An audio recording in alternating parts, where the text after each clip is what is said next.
कबूतर रोज बैठ के मीटिंग करते हैं। टॉपिक पता क्या रहता है कि बाज का शिकार कैसे किया जाए।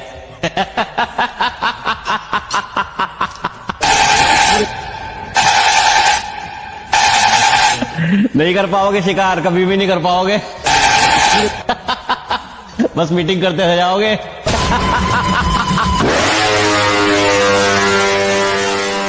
कभी भाइयों की तो मारा कले जाओ, बातों करे वायदा ने करी बतावे मारा भाइयों,